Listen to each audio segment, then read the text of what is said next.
Hello माँ, मैं राजू बोल रहा हूँ। कैसी हो माँ? मैं ठीक हूँ बेटे। ये बताओ तुम और बहू दोनों कैसे हो? हम दोनों ठीक हैं माँ। आपकी बहुत याद आती है। अच्छा सुनो माँ, मैं अगले महीने इंडिया आ रहा हूँ तुम्हें लेने। क्या?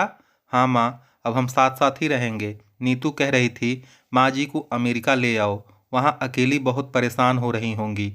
हेलो, सुन रही हो माँ? हाँ हाँ बेटे। बूढ़ी आंखों से खुशी की अश्रुधारा बह निकली।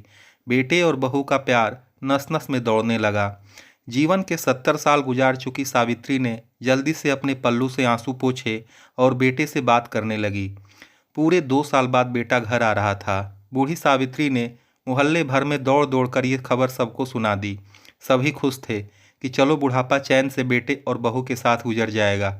राजू अकेला आया था। उसने कहा कि माँ, हमें जल्दी ही वापस जाना है, इसलिए जो भी रुपया पैसा किसी से लेना है वो लेकर रख लो। तब तक मैं किसी प्रॉपर्टी डीलर से मकान की बात करता हूँ। मकान? माँ ने पूछा। हाँ माँ, अब ये मकान बेचना पड़ेगा, वरना कौन इसकी देखभाल करेगा। हम सब तो अब अमेरिका में ही रहेंगे। बूढ़ी आंखों ने मकान के कोने कोने को ऐसे निहारा जैसे किसी अबोध बच्चे को सहला रही हो। आनन फानन और औने पौने दाम में राजू ने मकान बेच दिया। सावित्री देवी ने वो जरूरी सामान समेटा जिससे उनको बहुत ज़्यादा लगाव था। राजू टैक्सी मंगवा चुका था। एयरपोर्ट पर पहुंचकर राजू ने कहा, माँ तुम यहाँ बैठो, मैं अंदर जाकर सामान की जांच और बोर्डिंग और वीजा का काम निपटा लेता हूँ। ठीक है बेटे।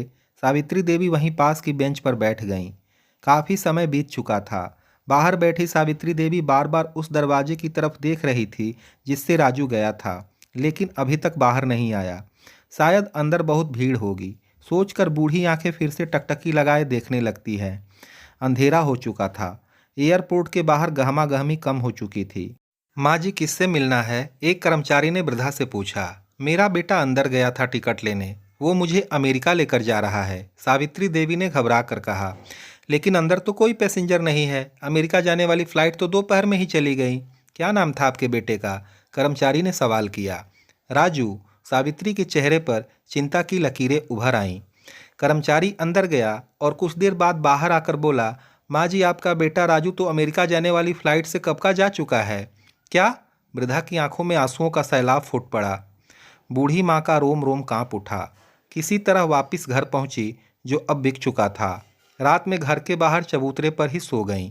सुबह हुई तो दयालु मकान मालिक ने एक कमरा रहने को दे दिया। पति की पेंशन से घर का किराया और खाने का काम चलने लगा। समय गुजरने लगा। एक दिन मकान मालिक ने वृद्धा से पूछा, माँ जी क्यों नहीं आप अपने किसी रिश्तेदार के यहाँ चली जाएं?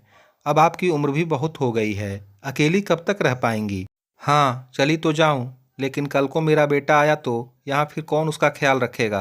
आंखों से आंसू आने लग गए न दोस्तों। तो दोस्तों, आपने देखा इस कहानी के माध्यम से कि माँ कितनी भी दुख में होती है, तकलीफ में होती है, कष्ट में होती है, लेकिन लास्ट समय तक उसे अपने बच्चों की चिंता सताती रहती है। और एक आजकल के बच्चे हैं जो माँ बाप के बूढ़े होने पर उन्हें बेसहारा छोड़कर चले जाते हैं। कहानी अच्छी लगी हो तो चैनल को सब्सक्राइब करना ना भूलिएगा।